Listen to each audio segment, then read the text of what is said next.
পড়াশোনায় মনোযোগ বৃদ্ধি করার 5টি কৌশল। নাম্বার 1, পড়ার জায়গা। আপনি পড়ার সময় চেয়ার এবং টেবিল নিয়ে বসুন এবং চেয়ারে খুব সোজাভাবে বসুন, তারপরে পড়ুন। আপনি হেলে দুলে শুয়ে বসার পড়ার অভ্যাস বাদ দিন, এটা আপনাকে অনেক বেশি অলস তৈরি করবে।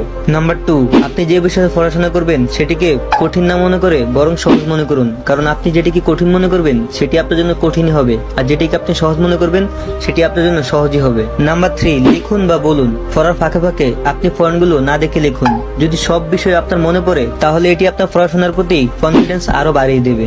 নাম্বার 4, পোমোডোরো টেকনিক ব্যবহার করুন। আপনি 25 মিনিটের জন্য পড়ুন, আবার 5 মিনিটের জন্য ব্রেক নিন, আবার 25 মিনিটের জন্য পড়ুন এবং একই কাজ বারবার করুন। এটি আপনার ফোকাস অনেক গুণে বাড়াবে, কিন্তু হ্যাঁ, ব্রেক যেন 5 মিনিটের জন্যই হয়। নাম্বার 5, আপনার ফোনের একটি নোটিফিকেশনই আপনার সারাদিনের পড়াশোনা নষ্ট করতে পারে। তাই যখনই আপনি পড়াশোনা করবেন তখন আপনার ফোন, টিভি এগুলো সবকিছু অফ রেখে তারপরে পড়াশোনা করবেন।